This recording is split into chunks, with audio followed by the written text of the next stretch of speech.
Your station for up-to-the-minute news and intelligent, interactive, and engaging conversations. 96.9 FM.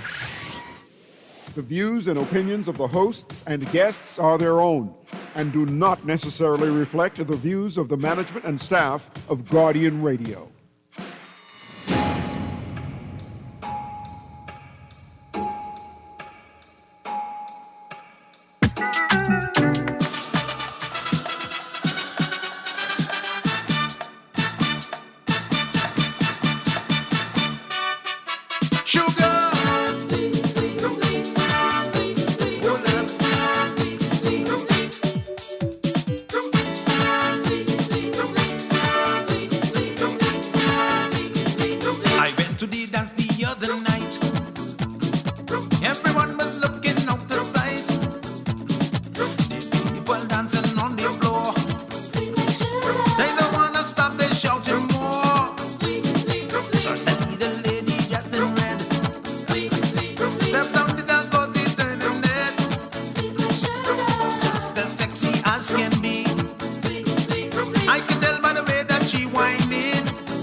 This morning, welcome back to Guardian Radio 96.9 FM, your station for fresh news, smart talk all day. It's Wednesday, 27th of August, 2025, and you are on the clock with Erin, Greene. That was some sweet music just now. Made me feel like Byron Lee and the Dragonaires days. I don't like it though. I don't like it when I'm forced back to a pre-1992 Bahamas. That's when Byron Lee and the Dragonaires them was killing it. They was mashing it up. Every Christmas, that was the place to be. But for some people, this pre-1992 world is not what we're looking for. I just saw a headline this morning that said that Cat Island load shedding, I think, is coming to an end. And I thought, well, nobody told us there was load shedding in Cat Island, did they? I thought they would have, considering the plethora of power generation issues plaguing the archipelago. I am looking right now at somebody does a wonderful summation of the morning headlines. And I just want to say to them, thank you very much for doing that. I know you do it primarily for people who are in the diaspora and don't touch newspapers every day.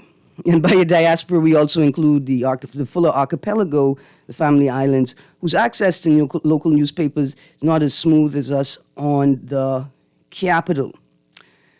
Pre-1992, I don't know, and it's what makes it more stark, right, is when you juxtapose the state of being, like what's actually happening, with the energy and furor with which the new era and energy reform was announced. Like things just aren't lining up.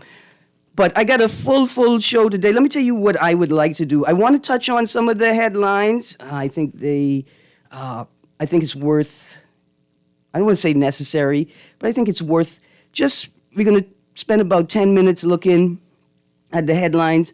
And then I have a question for the audience this morning. I want to talk about career politicians and term limits. I have a whole bunch of questions on the table, like, how would you define a career politician? Are career politicians helpful or harmful to democracy and good governance in the Bahamas? Do we need term limits? What type of limit would you implement? Would you have consecutive and non-consecutive terms? Unlimited, right? You're allowed unlimited terms. The duration of the term, you want to change the duration of the term or the number of terms that an individual can serve. Can we set term limits for the office of the Prime Minister given Article 73, 1A of the Constitution? Should we set term limits for MPs, Governor General, Cabinet Ministers, Senators? And is it possible if it's possible to set term limits for political parties, should we set term limits for political parties? Would you submit to a benevolent dictator?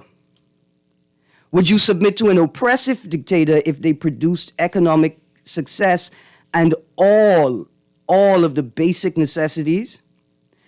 Do you want to become a republic, or do you just want to vote for prime minister?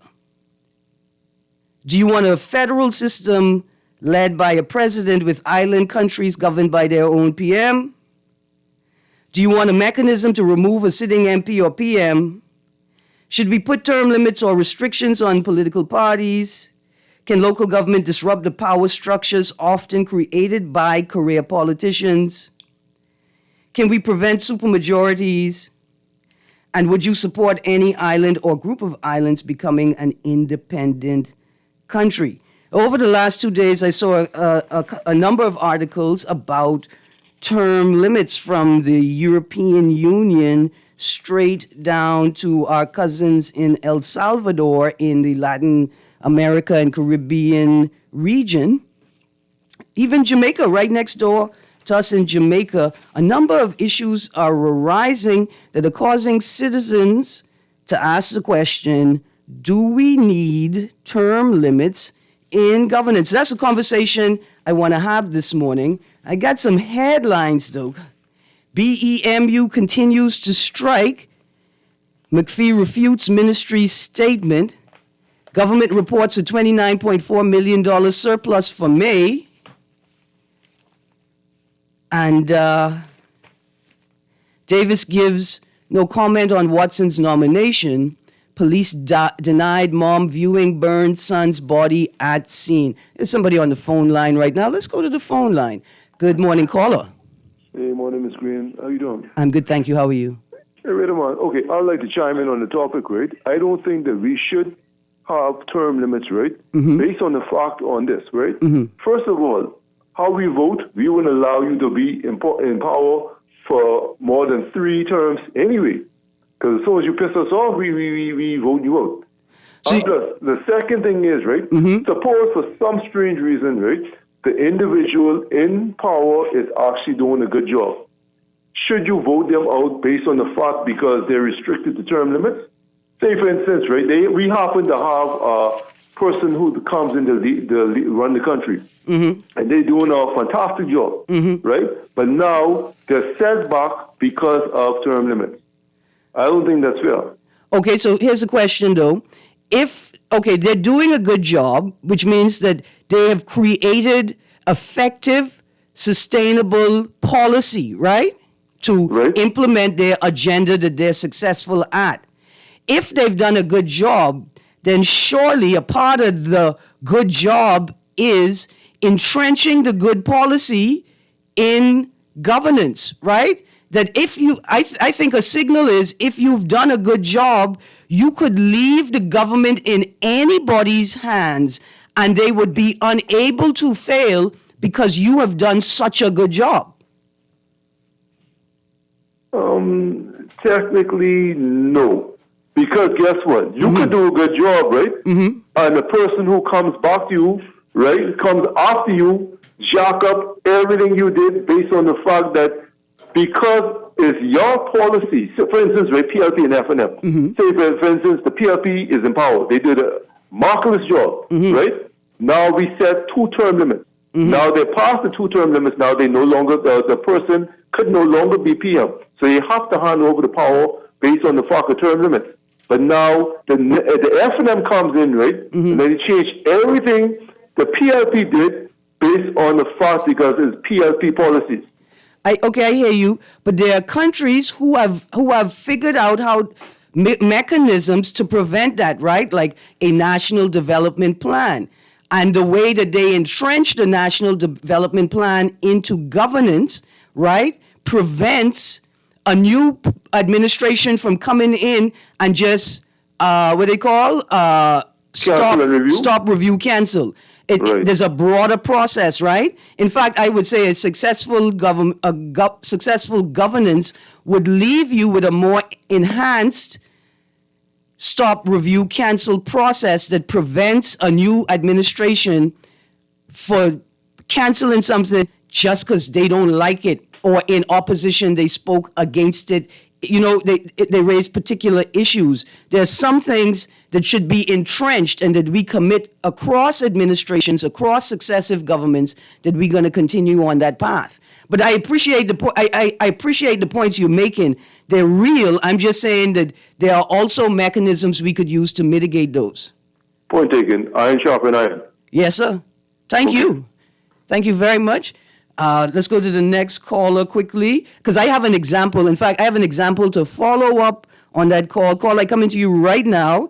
Give me a second. I just want to put this on the table. I want to read from this article, Jamaica Democratic Erosion, why Peter Espiot's warning about JLP's third term should alarm every Jamaican. This is from Wired JA, but I'm going to go to that caller.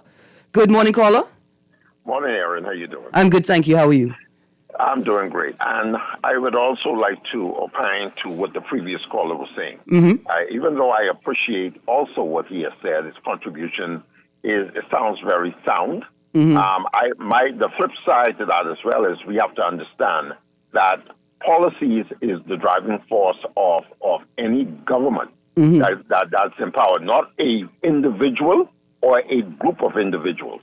If you put down the proper policies that is geared towards nation building, regardless of who comes in, and the policies are in play, then there's no way a person can just come and just change a policy or a group of policies that is for the benefit of the country. Yeah. And this is why the electoral side comes into in terms of election, that if this person decides to tamper with it and the stuff goes awry, then we as a people have a right to remove them.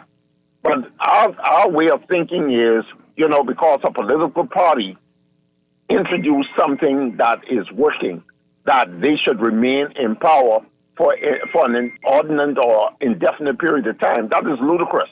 We have to look at the people who have contributed to making these policies work.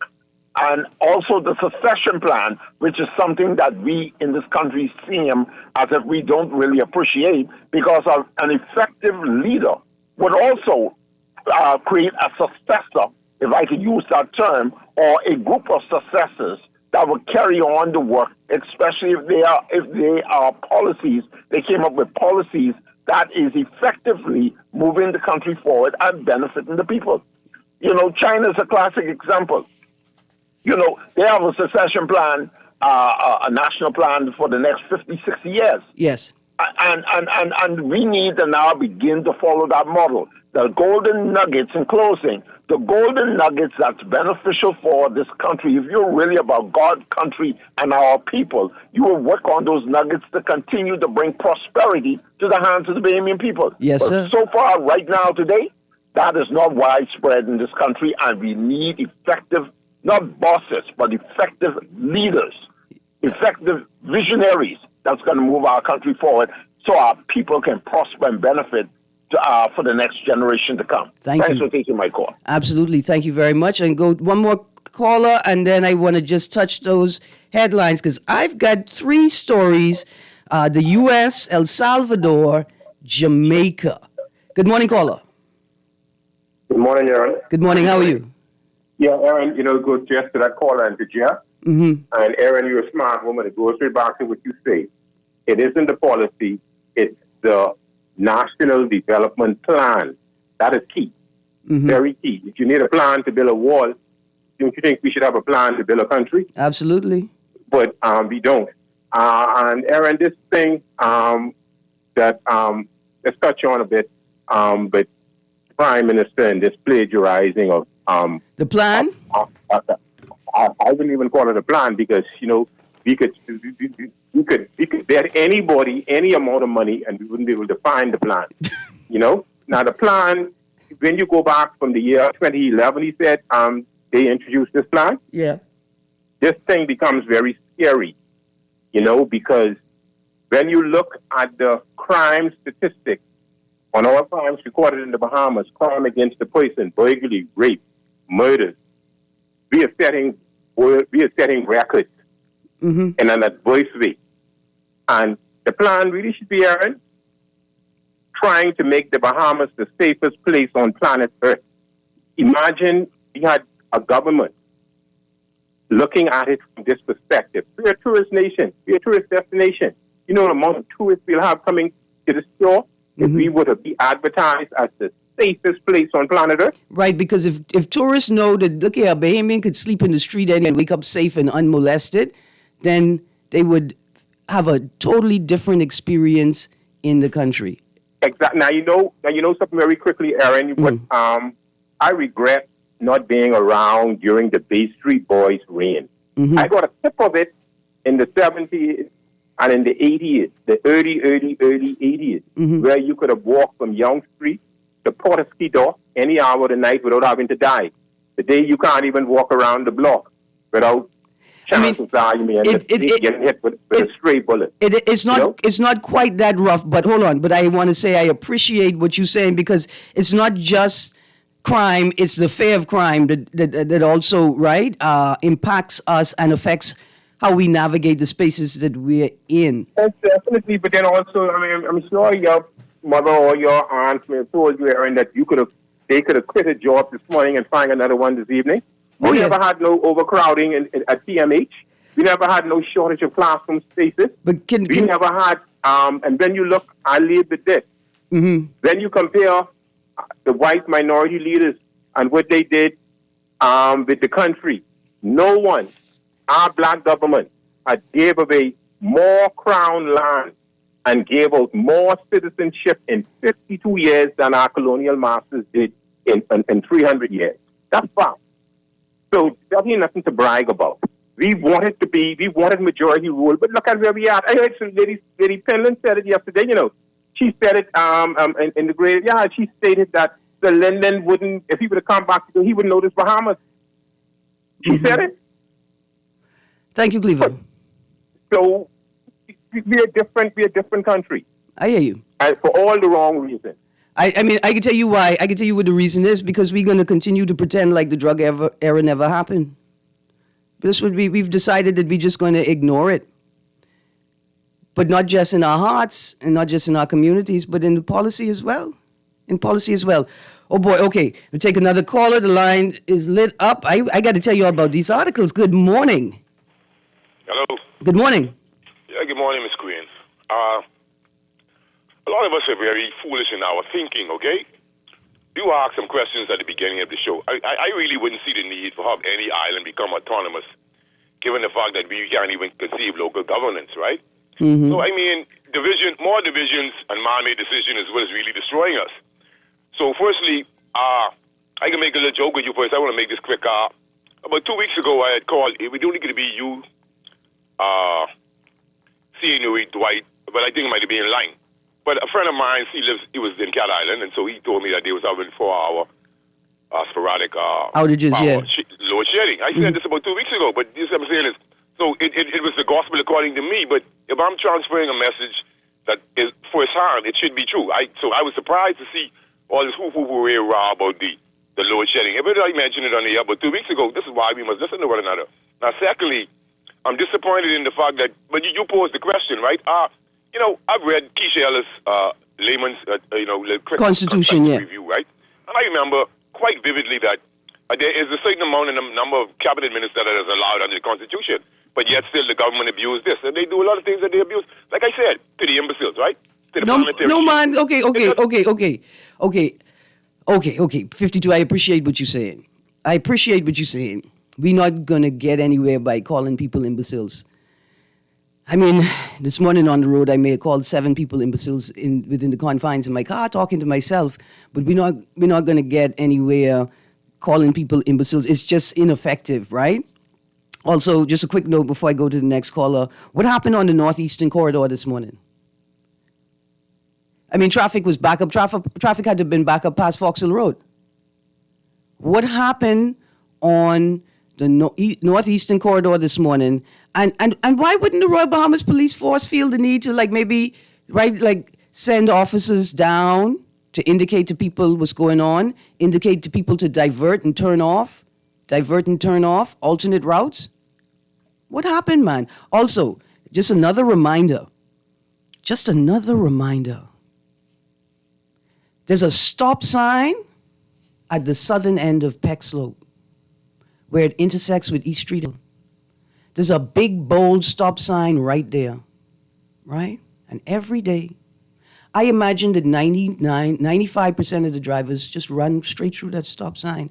Stopping for 1 second, you didn't actually stop, you just rolled, right? That's not stopping. And let me tell you all why this is a big deal, since nobody seems to care. Government House is less than 100 yards away, less than half a football field away even. Government House is right there. The eastern entrance to Government House is right there, and it's open again. And nobody seems to care. It's almost as if we did not experience as a nation the most tragic experience where an officer on duty at the Government House was killed.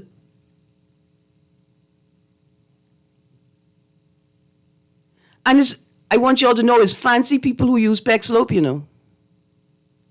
You know how I know? Because a fancy person who stops at stop signs told me about the Peck Slope run to cut through town. It's fancy people who use that run, and it's fancy people who continue to ignore traffic controls too. I just wanted to make that point quickly. Okay, caller, I'm not going to begrudge you. Good morning. Good morning, Erin, Greene. How you doing? I'm good, thank you. How you do? Fine. I want you to call it the word masters. Yeah, they use the term masters, yeah. Wow. And you are proud of that. I'm proud of majority rule that free us to govern ourselves. It may not be perfect, but it made us number one in the Caribbean. That's not what made us number one. Majority rule didn't make us number one in the Caribbean. Well, that's the past start of it. Who told you that? So Lyndon's journey. So Lyndon's journey told you that? I don't know. That's the start of the Lyndon's and our governance journey to independence beyond. It started well before that. Well, that's I mean, hold on. Even acknowledging that we are commemorating the 25th anniversary of the death of the former Prime Minister Sir Lyndon Pindling, right? I know we're in that spirit, right? But we do the man a disservice, right? By shaping history to fit a particular narrative. That right, journey. Don't get me wrong. No, that journey started well before that. We got to pick up a copy of Milton Taylor's book. I could be honest with you. I don't have a copy, to say I pick it up. I know the journey started vague. I know but let me just make the point and say the thing that was in the book, right?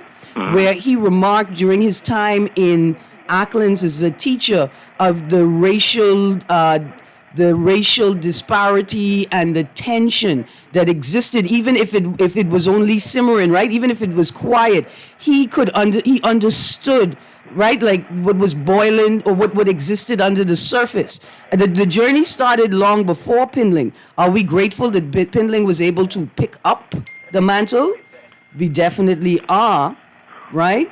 But the critique that was offered by the caller is that we also do Pindling and those who led the way for Pindling a disservice by insisting, when we call Pindling the father of the nation, it's like we abdicate our responsibility as guardians as well. Well, he's the daddy, not me, right? And so, yeah.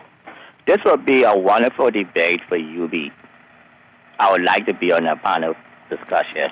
Okay, you know what? A wonderful debate. Tell the PLP to... And I'd like you to be on that parliament. Okay, never mind then. We can't tell the PLP anything, because then it ain't gonna happen. I ain't gonna be there. If it need me, they ain't gonna... Anyway, thank you very much, Pumpkinito. But it's good, though. It's good. It's a good argument. It's good how people thinking, but at the end of the day, you must appreciate our country and where God has brought us from. Absolutely. And you're doing a good job. Thank you for bringing up this topic.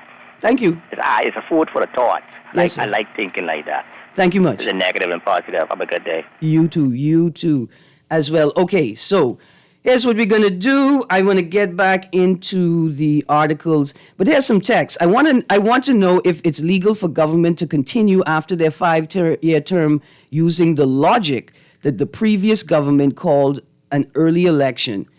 Does the 5 years not start from the date of election, because the extension does not seem to be a valid way forward? No, I don't think that would be a way to extend time in government. In fact, okay, so I found a list of political terms by country on Wikipedia. You could look it up yourself. For the Bahamas, the Governor General Governor General, no set terms, appointed by the monarch on the advice of the Prime Minister. Prime Minister, no directly set terms. However, they must maintain the support of the House of Assembly, which has a term of 5 years. So that means that a person could be Prime Minister indefinitely, right? If they could secure the confidence of the House of Assembly, if they could remain, it says support of the House of Assembly, right? So the confidence of the House of Assembly. But when you actually get into Article 73 of the Constitution, which is Chapter 4, that's the executive, 73 is the appointment of ministers. Here we go, 73:1. Whenever there shall be occasion for the appointment of a Prime Minister, the Governor General shall appoint as Prime Minister A, the member of the House of Assembly, who is the leader of the party which commands the support of the majority of the members of that House. It doesn't say the member who commands the support of the majority of the members of that House. It says the member who is the leader of the party which commands the support of the majority of the members of that House. Right? And so only the party has to maintain control of the House of Assembly, right, over that 5-year term. All right, caller, good morning. Ms. Greene, how are you? I'm good, thank you. How are you? Good. 3 points. One, quickly. If I got to use the Lakers, if the Lakers go with a starting 5, they win 2 championships. Move 2 of their starting 5. Win 2 more championships. That's 4 in a row. Can the NBA tell them now, listen, y'all only could win 1 more, y'all can't win no more? I could be honest with you, that's the wrong example, because it turns out it is possible that the NBA could tell them that. That's still up for question. There are many, many people who are questioning, I don't want to say the integrity, but the structure of the NBA. Okay, but hold on. I only use that as an example. Okay, good. What I want to say. Okay. But I appreciate the point you're making. The PLP have won for 20. The PLP have actually won for 50 years, you know. They won 25 straight. Under Pinland. Under Linden. Under Mr. Ingram, they win 2. Mr. Ingram is a protege of Linden. Okay? They came out with Mr. Christie and win, a protege of Linden. So that's 30 years for PLP. That's a 30. Came back with Mr. Ingram, won again. A protege of Mr. Pinland. I see what you're saying. Came back with Christie again, win as a protege of Linden. Under Linden leadership and what he taught them, Linden actually ran this country for 50 years. But you know, in closing, you know what I want to say? They need to do two turns for politicians, people who want to be politicians who run. If you run an election 2 times and get beat back to back, I don't think they should allow you to run no more. What about a break? What about take a break for a term and then maybe come back? Give you 5 years to build your capacity. Okay, maybe they make a slip away with that. But if you run in the 1992 election, get beat in St. Anne's, come back in the 1997 election, get beat in South Beach, they shouldn't let you run no more. I hear you. They shouldn't let you run no more. Two strikes in you. You can't get them 3 strikes. 2 strikes in you.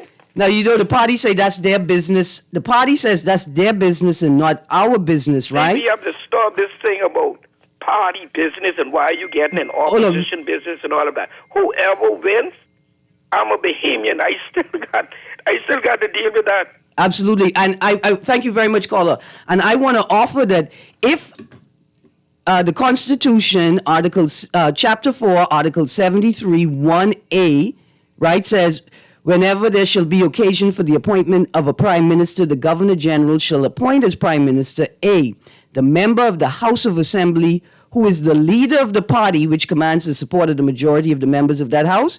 I think because of that article and the words, who is the leader of the party which commands the support, that means that yes, your business is our business.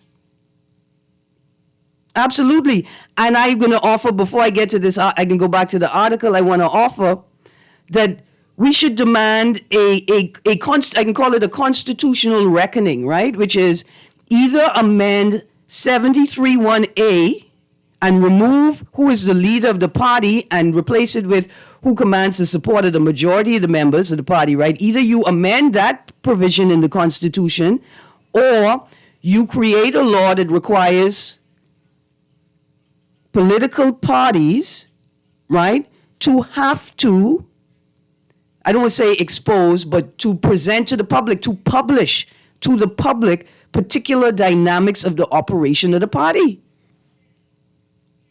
Because that article is clear. 73(1)(a), I mean, is it lucidly clear? I'm not sure. However, I think to constitutional scholars, that article and provision is clear. Okay, I got to get these articles into the record. Jamaica, why Peter Espert's warning about JLP's third term should alarm every Jamaican. This is from Wired JA, 23rd of August. When sociologist Peter Espert penned his blistering analysis in Thursday's Gleaner, he delivered more than political commentary. He issued a democratic emergency alert. His premise was deceptively simple. The Jamaican Labour Party hasn't released their 2025 manifesto because, quote, their record over the last decade clearly indicates the direction they are going, close quotes. What Espert then laid bare was a chilling inventory of democratic erosion that should make every Jamaican reach for their constitution and demand answers. 10 days after announcing the September 3rd election date, the JLP still had no manifesto, a silence that Espert interpreted not as oversight but as arrogance. They believe their actions speak loudly enough. Unfortunately for Jamaican democracy, he's right. The concentration of power, a constitutional coup in sight. Espert's most alarming revelation centers on the JLP's proposed constitutional changes that would fundamentally alter Jamaica's balance of power. Under the Constitution, Amendment Republic Act 2024, quote, the Prime Minister ultimately shall determine who shall become the President of Jamaica without needing to consult anyone, close quotes. This isn't merely about ceremonial roles, it's about mathematical control of democratic institutions. Here's the arithmetic of authoritarianism. And essentially, what he goes on to say is the way that the legislation is constructed, the Prime Minister determines who shall become the president without needing to consult anyone, which would leave the government with a supermajority, right? And so the opposition would be reduced to theatrical irrelevance. Their 9 votes forever insufficient to block constitutional changes. Democracy requires more than elections. It demands meaningful opposition participation. And so the article highlights a not a hypothetical, but a real situation where a party with a supermajority that remains unopposed may be able to change fundamentally the function and operation of governance and subsequently politics in Jamaica. But the phone line is flashing. I got to get back to the phone line. Good morning, caller. Hello. Hi, good morning. Good morning. How are you? Good, thank you. Okay. I know you continually, periodically, refer to the drug era. Which drug era are you talking about in the Bahamas? Which one you talking about? Yeah, there were several. Tell me about them. I only know one. No, I'm asking you which era are you talking about? No, well, you lay out the ones that you are not sure, right? Because if there's more than one, I don't know. I want to comment. So you're not sure. Hold on. So you're not sure. You're not sure if there's more than one drug era then. No. There was more than one. So tell me what they are, because I only know one. I'm asking you to define. No, you tell me. I know of one drug era of the 80s and in this country. That's the one you know of, the one in the 80s, no, right? I said that wasn't only. So tell me what the other ones are. Tell me what the other one is. Running through the Bahamas. on to our destination. Anton, So, up to the drug era of the producer, we have a mute button? Erin. Hit the mute button, please. That was Anton, I don't know nothing about drugs. Okay? I referenced the drug era. You told me you want to know which drug era I'm talking about. I tell you, I didn't know there was more than one. Please, enlighten me. How many drug eras do we have? Can you hear me, Erin? I can now. I guess my mute button stopped working. I can hear you now. Go on. There was the drug era of the 1920s and 30s in the Bahamas, which was prominent. Hold on, you mean rum running? Absolutely. You mean prohibition, rum running? Okay. Absolutely. As you know, that's also a drug. Yeah. Okay. It is. It is. I'm not talking about that drug era. Okay, good. Good. I'm not talking about that drug era. And also, one other point. Yeah. As it relates to what you were talking about, former opposition leader during the 2012 to 17 term, he didn't form a party when she took the opposition over from the She did. It was the Starfish Party. She had a symbol and everything. I mean, she had a symbol and everything. She didn't form a party. She took over the FNM. She took over leadership of the FNM in. She took over the opposition.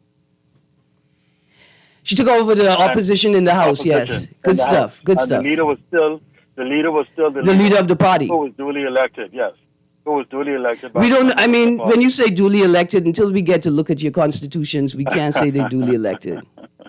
Well, I believe that the two prominent parties in this country are proper, maybe not the most efficient, but proper and efficient constitutions, and so I trust at least that much. Have you read Have you read the FNM Constitution? Absolutely not. I haven't. Okay, so how you know? Thank you. How you know? How you know? Well, I just want to know. You know what? Let's put all of that aside. Let's put all of that aside. If anybody knows how I could get one of those jobs, call me. On the radio right now. I would like that job so much. I couldn't have it for long because Corinne Mitchell and Una Hasty would plague me in my sleep. They would haunt me for days. And they'd say, I get permission from Jesus to come and haunt you for doing foolishness. Whew. Okay, the light is red. Let's go to the caller. I still want to tell you all about these other issues arising in our region and how they relate to the Bahamas. But good morning, caller. Yes, good morning, Ms. Greene. Can I finish what I wanted to state? Okay, but okay. Can I finish, please? But hold on, 52. You could finish, right? But let us refrain from calling people imbeciles. Yeah, but I mean, there's certain people. I know, but 52. If I have to practice restraint every day on the radio, then you have to practice restraint every day on the radio too. And I'm not fussing you because you are a man who has shown that you know how to govern yourself and you know how to do what you ought to do and you know how you ought to do it. That's not what this is about. I'm not questioning that 52. He's a big man. That ain't what I'm saying. What I'm saying though is we can't call them imbeciles right now. And if I have to moderate and restrain myself, then I want my callers to also model that behavior for other callers and listeners. Good morning, caller. Morning. Yes, I agree with you 100%. I sometimes make the same mistake. So thank you so much for correcting me too. Yes, and I have to correct myself. Yeah. Well, when you get, you know how it is. You want to say so much at one time, and the words just fall out. What you should say. But listen up. I am wondering if we would benefit. Now we know this is a tourist destination. We rely on tourism. And there seems to be a shift from these stopover visitors or those hoteliers, because right now I hear Mr. Sands talking about, 70% is really where we are. And that's not where we should be right now. But crime seems to be affecting our tourism, I believe.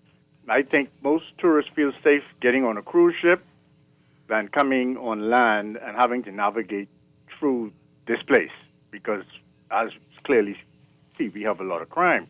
Would we benefit if we had a crime minister? A crime czar? Yeah. We have a crime minister. What? We have one. We have a crime No, I know we elected two. We have National Minister of National Security. Yeah, but see, he is a crime minister. I mean, a minister who would be responsible for eradicating crime. Not No, that's his job. No, his job is to preserve. So when he leaves, he'll have a job. That's his job.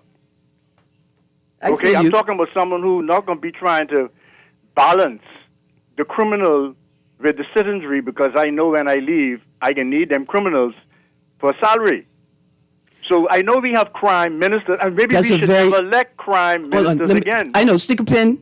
That's a very strong statement, and we understand that it was satire, and it was a mechanism used to push a point forward, but we are not saying that all criminal lawyers are just perpetuating more business for themselves. I just want to put that out there. I want other people to understand that's not what you're doing either. No, that's not what I'm saying. Yeah.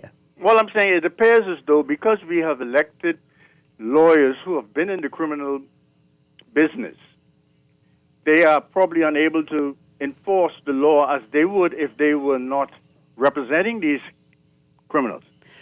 So listen, here's a question. Should we implement a special temporary measure, right? It's special, it's temporary, and it's just a measure, not a law, not a policy, where we put a moratorium on criminal lawyers in the House of Assembly until we hit certain target numbers, statistics for crime. You're so sweet. Have a nice... take the rest of the day off, Erin. Okay, sir. I appreciate you. I hope it's voluntary. Boy, Corinne Mitchell used to fire me every day and then tell me, make sure you show up to wake on time tomorrow, please. Good morning, caller. Good morning, Mrs. Greene. Good morning. How are you doing today? I'm good, thank you. Yes. Ms. Greene. Yes. You were quick to talk about decades-old drug era, right? Hold on. I reference it because I realize that it has slipped away from our collective consciousness.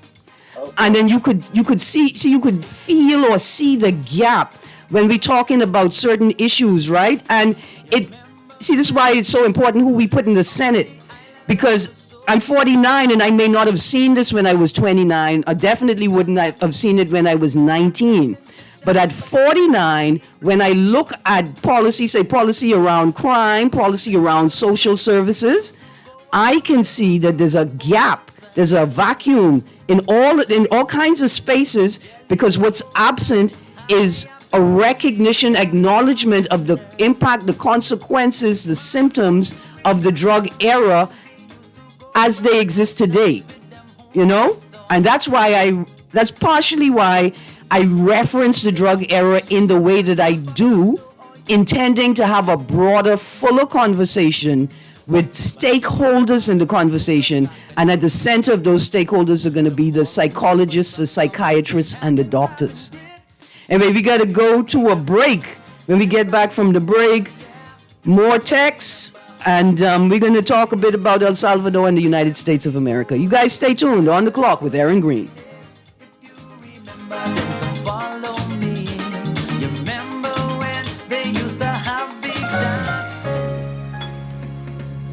New school year, new gear. From uniforms to laptops, a Fidelity personal loan can help you check every item off of your kid's school list. Jump into back-to-school season with ease. Apply for a Fidelity personal loan today. Call 356-7764. Fidelity, we're good for you.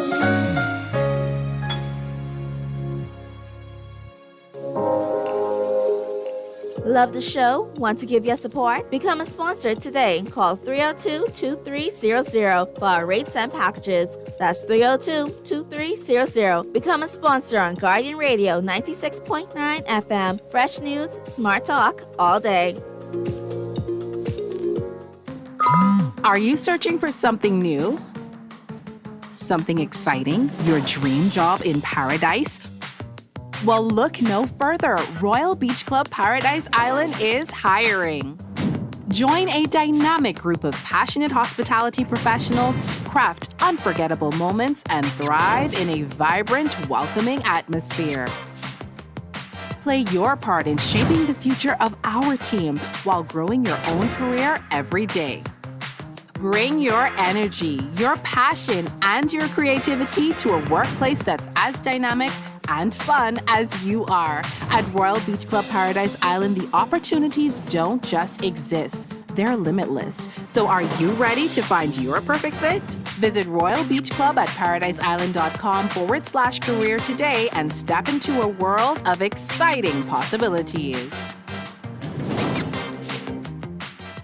Parents, do you believe your child deserves more than the ordinary? Are you still deciding which school is the best fit for your child? At Akapran International Academy, we believe every student deserves the opportunity to excel. Our dedicated teachers, caring staff, small class sizes, and diverse programs will ensure that your child receives the support, resources, and training needed for success. At Akapran, your child will surely find their passion, profession, and their purpose. We offer classes in GLAT, BJC, and BGCSE subjects. We empower students to excel, not just in school, but in life through our courses including aviation, STEM, robotics, cosmetology, technology, culinary, dance, sewing, and graphic design. Our students are climate justice advocates and geospatial cadets who have traveled to New York, Washington, NASA Space Center, and even Egypt to explore and participate in international tours and conferences. Enroll your child today and let them discover their strength, pursue their passions, and achieve their dreams. Call us today at 826-3589 or 324-9212. Don't settle for ordinary. Choose extraordinary. Choose Akapran International Academy. When it comes to hearts at Cleveland Clinic, you can't miss a beat. You seek the best care possible, work with the brightest minds, and leave no stone unturned to get to the heart of the matter. Because understanding is always the first step to overcoming. For every heart in the world, see how we're advancing the future of heart care at Cleveland Clinic today. This is a story that my daddy told me about one of the many fishing trips that he used to take as a young man growing up on the island. And as we sat on a porch overlooking the sea, he took a puff on his pipe and he said to me, "Son, this is how it used to be. Imagine. The sun is rising on a beautiful morning." Good morning and welcome back to On the Clock with Erin Greene. All right, text lines first. Good day. Is this yes, it is a text line. A comment. It's interesting to hear callers talk about the government and neocolonialism, but not mention the other intersectional elements like xenophobia and misogyny. How do you think these factor in? I think they factor in. I just don't have enough time to delve into it right now, but it's on the list of questions for next time. Erin, don't laugh. I'm looking for 200 Bahamians to join me on an adventure to Haiti. I'm tired of being a slave and paying taxes. We're going to squat on some land, build some homes, and take over.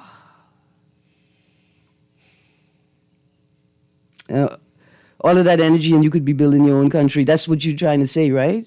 Build your own country. You don't even have war. You don't even have to deal with 200 plus years of occupation, essentially 200 plus, yeah. You don't have to deal with none of that. You don't have to deal with any of that.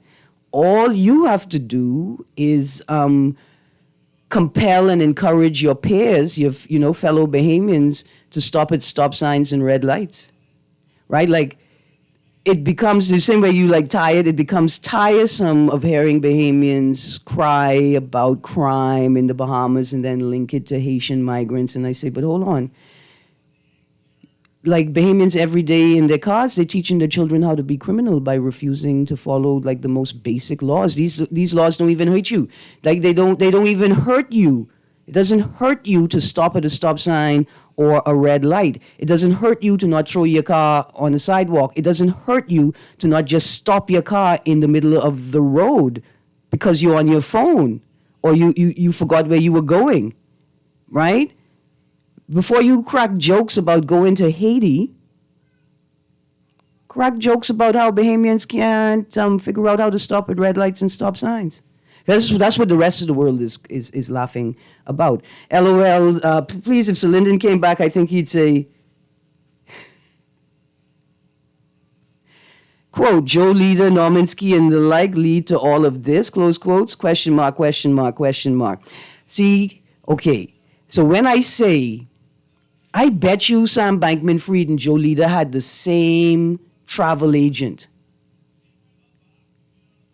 then maybe you would understand the importance of us acknowledging that not only did the drug era happen, but we didn't actually do anything substantive to end it. Yeah? We haven't actually, right? Like, we're still attempting to eradicate it. And you remember what the authorities said about OPBAT in the fallout from the indictment?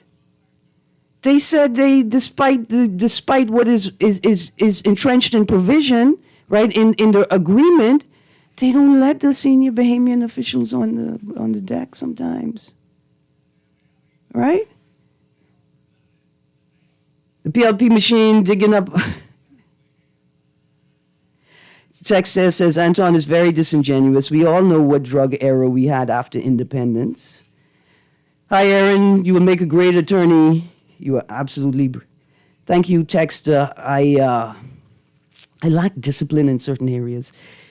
It's also called for higher salary since cabinet ministers make more money. Ms. Greene, you can have a real discussion on the abuse of the Constitution as it relates to the amount of cabinet ministers allowed and the abuse and its consequences. I feel you. Here's a text. Good day. NHIA has yet to pay its providers the outstanding funds for July, 60% outstanding, nor the outstanding for August, 100% outstanding, which was why I wanted to take a look at that article. It's in the business section. Today's Guardian, government reports a $29.4 million surplus for May, and I saw another note that said that they, with a strong something, they believed that they could hit their surplus mark for the end of the year. Well, I don't know anything about the drug era, and I don't know anything about the IMF, but I know the IMF says somebody can't count. Oh, no, that was me. I said somebody can't count. That was me. I said it looks like somebody can't count. But what the IMF said was that we're uncertain as to how you are calculating your figures. That's what they said. They're uncertain. That's what they said. I think. I'm sure. They couldn't have said anything worse than that, eh? Because anything would be worse than that. Anyway, unfortunately, we didn't get to all of the headlines in today's paper, but before we go, I just have to say one more thing. I may get to this tomorrow, may not. Police denied mom viewing burned son's body at scene. If y'all don't stop playing with people's sensibilities, it is 2025. This is an archipelago. And you all refuse to do what you know you ought to do when you know you ought to do it. Can you please make sure that the family islands have the most basic of services while you all sit up here and pomp and pageantry in Savoy in London for golden independence celebrations? A little boy lost his life. And when you read the details of the story, it should become obvious to you that with the proper fire resources and an appropriate fire response, a life may not have been lost. Come on, man. Anyway, it's Gnep time. Make Gnep lemonade, please. It's a bumper crop of Gnep. Don't let them all go to waste. Make some Gnep lemonade. Have a great day, because Guardian Radio AM with C.A. Nuri is up next.